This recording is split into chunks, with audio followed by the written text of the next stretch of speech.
So far, the series that we have discussed have mainly had positive terms. So in this section, we're going to look at a series called an alternating series, and that is where the terms in the series alternate between positive and negative. So here's the definition for alternating series. And if you notice, we have Bn here, which is some sequence that's defined.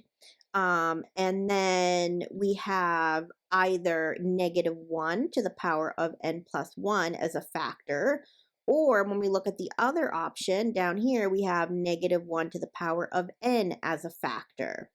Now, the only difference between these two is the -1 to whatever the power is here, the n plus 1 or the n, that will determine on whether or not it starts with a negative term or a positive term. Now, looking at this one here, if you're starting at n equals 1 and the power is n plus 1, this will give you a -1 squared when you're looking at your first term, which means your first term is going to be positive. It's a positive b1. Now for this one here, and your exponent for the -1 is n, when I plug in 1 for the first term, I'm going to get -1 to the first power. So our first term is going to be negative.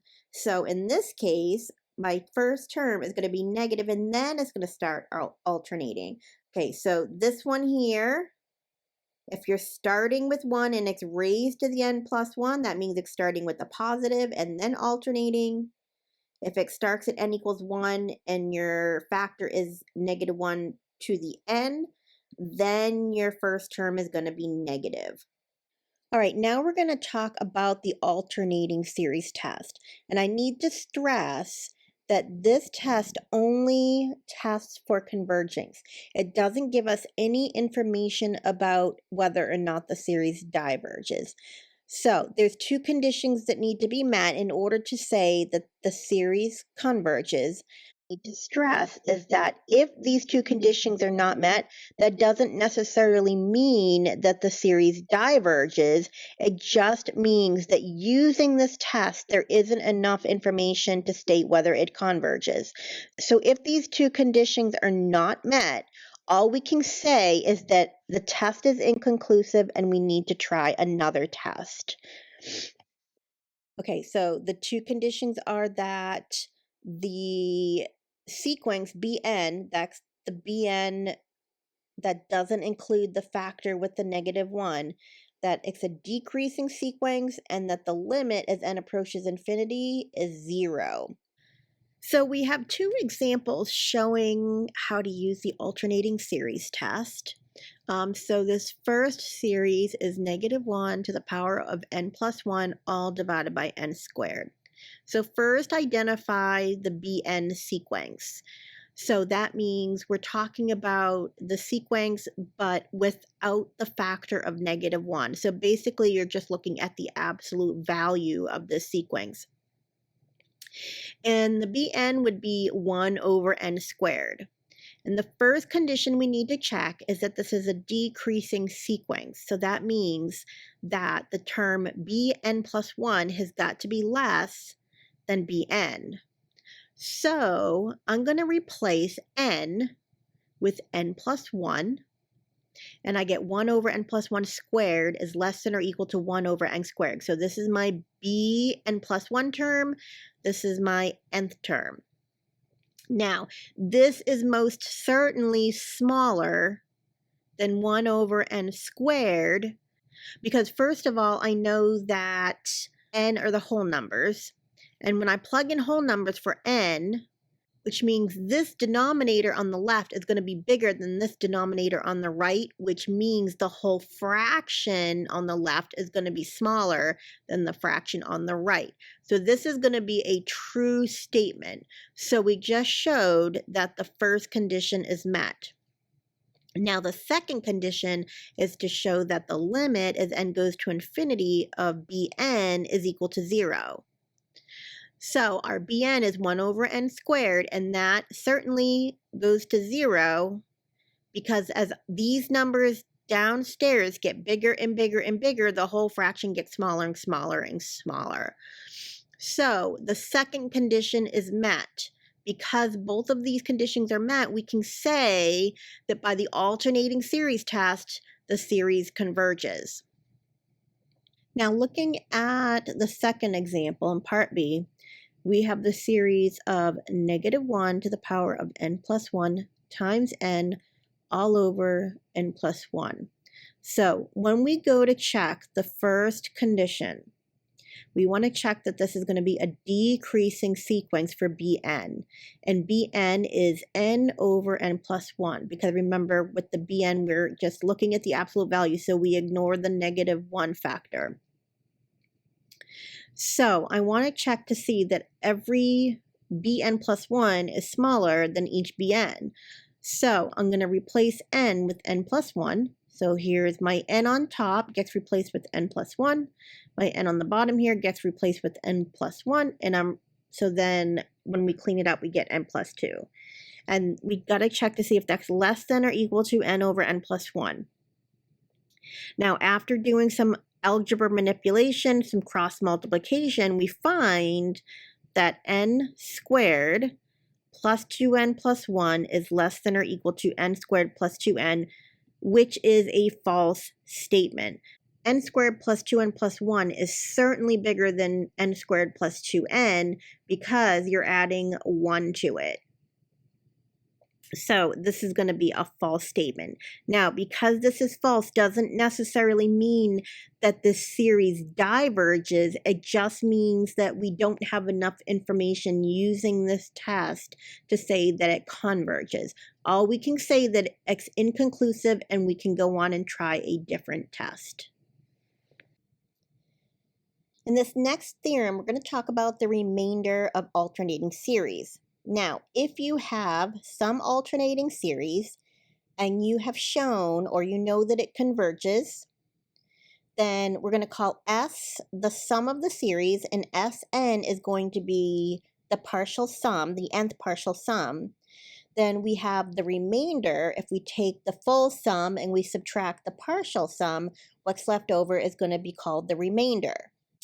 This theorem tells us that we can estimate the error bound by finding the nth plus 1 term of the Bn sequence, because the error is going to be less than the Bn plus 1 term. So consider the alternating series, -1 to the n plus 1 over n squared. We're going to use the remainder to estimate and determine a bound for the error using R10 and S10. So we're going to use the remainder and the 10th partial sum.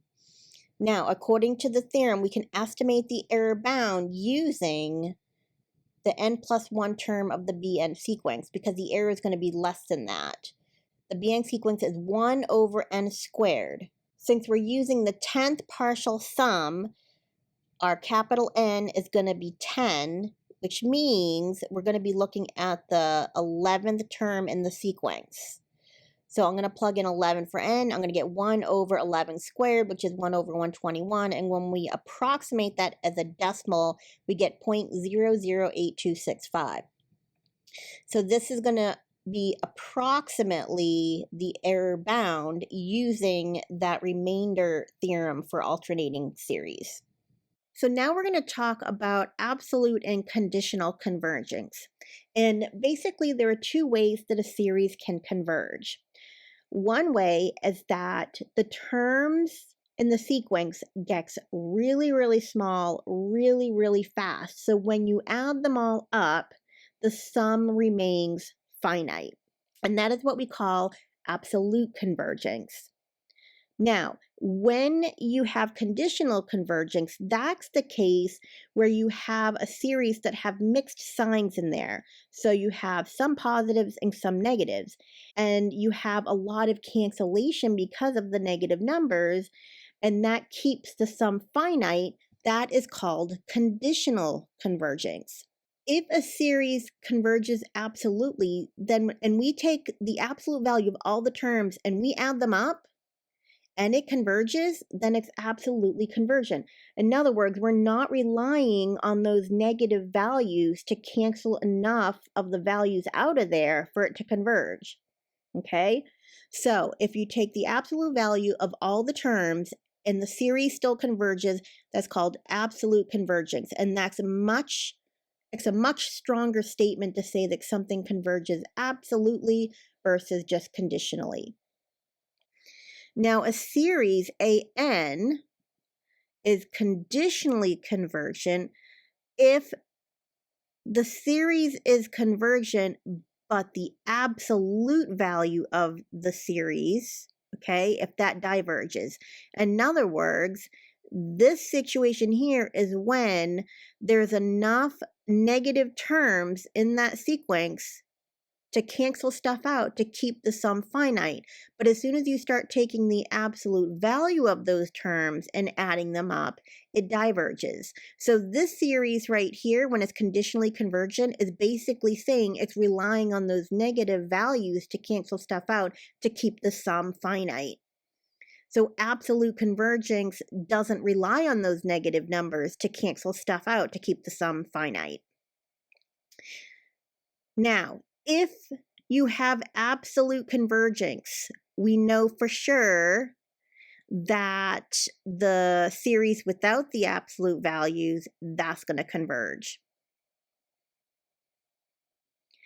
Now, if you have a series AN and it absolutely converges, meaning it's not going to rely on the negative numbers to cancel out and keep the sum finite, if that series converges absolutely, then it's going to converge without the absolute values.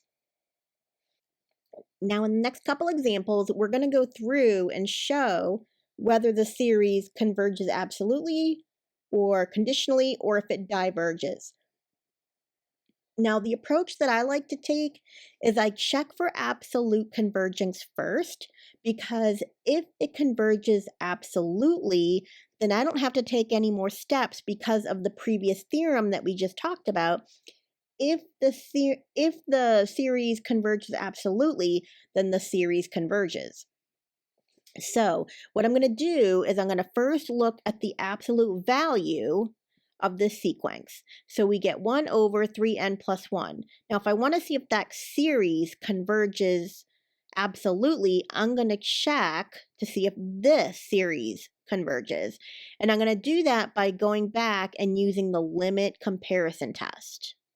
And since I know that the series 1 over n diverges, I'm going to use this to compare to my 1 over 3n plus 1. Remember, this is the harmonic series and this diverges.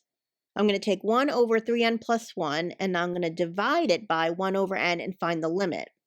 Now, when I work through and I find the limit, I get 1/3. So therefore, by the limit comparison test, I know the sum of the absolute value of the terms that diverges. So this definitely does not converge absolutely. So now let's see if the series converges conditionally by just checking it with the pluses and the minuses. So in this case, I'm going to use the alternating series test that we just learned. And so first I need to show that my terms are decreasing. So when I check that, I certainly find that these terms are decreasing. My second condition is to show that the limit as n goes to infinity of 1 over 3n plus 1 is equal to 0. And that's definitely the case. So because I know that this series converges, but the absolute value of that series does not converge, this series only converges conditionally, meaning that this series converges because there are enough negative values in here canceling with positive values that is keeping the sum finite.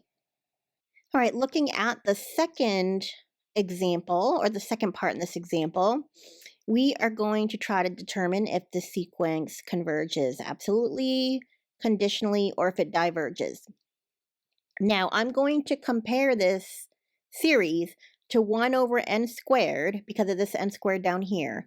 And I know if I have a series 1 over n squared, that's a p series where the p is greater than 1.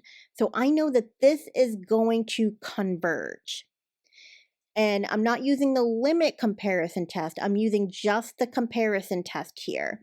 And because I know that this series converges, and I know that the absolute value of cosine n over n squared, this is going to always be less than or equal to 1 over n squared because cosine bounces back and forth and stays between the numbers -1 and 1. So when I take the absolute value of cosine, it's always going to be less than or equal to 1. So I know that this is a true statement here, that the absolute value of cosine n over n squared is going to always be less than or equal to 1 over n squared. So by the comparison test, since I know that this series converges, then this series has to converge because it's less than this series. Now, because I showed that the absolute value of this series converges, we can say that this series converges absolutely, meaning this series does not rely on the negative and positive values to cancel out to keep a finite sum. Meaning this series, the terms in the series get small really fast so that it doesn't depend on the negatives or the positives to cancel. It just gets small enough fast enough that it stays finite on its own. So this is going to converge absolutely. Now, in this last example, it's pretty interesting and thought-provoking. When we think of the commutative property of addition, and we think of the numbers 1, 2, and 3. If I take and add 1 plus 2 plus 3, and then if I rearrange those numbers and say do 2 plus 3 plus 1, no matter how I rearrange it, I should still get the sum 6. But that is because we are dealing with finite values, right? We only have 3 addings there that we're dealing with, 1, 2, and 3. When we're dealing with finite values and we rearrange the sum, we're still going to get the same value. Now, that doesn't necessarily work with infinite sums.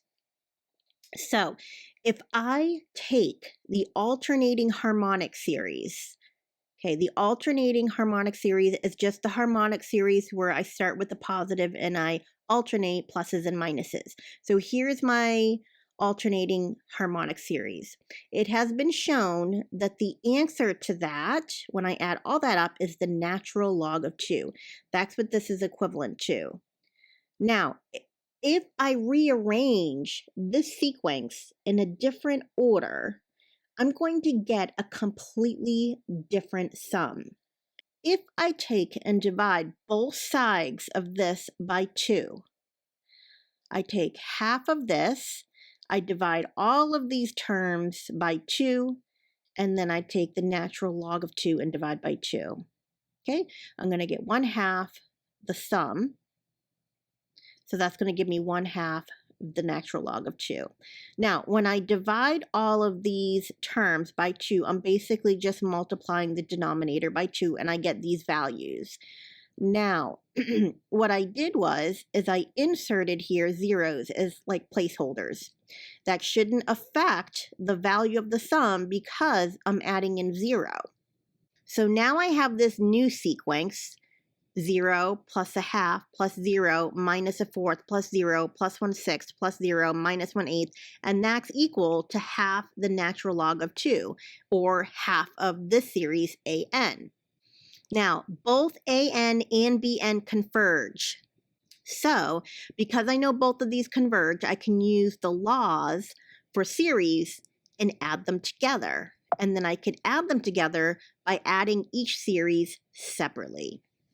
So the series of an plus bn, I can rewrite that as the series an plus the series bn, which we know that this is the natural log of 2, And we showed that this was the natural log of 2 over 2, which gives me 3 times the natural log of 2 over 2, right? 1 plus a half gives me 3 halves of the natural log of 2. If I look at this series, I get, if I scroll back up here, now this is why I put the zeros in for the placeholders. I'm going to take the corresponding terms. I'm going to take this one and add it to the 0. Then I'm going to take the minus 1/2 and add it to this 1/2. And then I'm going to add the 1/3 and add the 0. Negative 1/4 and negative 1/4. And I'm just going to continue that pattern. If I'm adding AN and BN together, I'm going to add the terms. So when I add these terms, I get 1 plus 0. This is the first term in AN. This is the first term in BN. Then I get the second term of AN and the second term of BN. Okay, I'm going to add those all up. And what I should get is 3 times the natural log of 2 over 2, because we said when we add those up, because of the series, the laws of the series, I can add them up separately. Now when I add 1 plus 0, that gives me 1. When I add this, it gives me 0. When I add this, gives me 1/3, which I have right here. When I add negative 1/4 and negative 1/4, I get negative a half, which gives me this. 1/5 plus 0 gives me 1/5. And when I add all these up, if I go out far enough, you're actually getting the alternating harmonic series again. It's just that the values are out of order. So when we rearrange the values of the alternating harmonic series, it gives us a different sum. Whoa. However, remember what we're dealing with here. We're dealing with infinite values or infinite terms. So the commutative property, we can rearrange things as much as we want when we're talking about addition or multiplication because the numbers are finite. That doesn't always work when you're dealing with infinite terms. Here's something to keep in the back of your head. If you have a series that converges absolutely, then rearranging those infinite terms is not going to change the value of the sum. However, if you have series that converges conditionally, then the sums can change when you rearrange those terms. And this alternating harmonic series definitely converges conditionally, because when I take AN, all the terms of the alternating series, and I add them up, that gives me the natural log of 2. As soon as we take the absolute value of AN, which is the harmonic series, right, just 1 over n, we know that that diverges. Then we know it converges conditionally because the series is relying on the terms to cancel enough out to keep the sum as finite. So if you have a series that is absolutely convergent, this is not going to happen. If you rearrange the terms of a series that is absolutely convergent and you still add them up, you're still going to get the same value.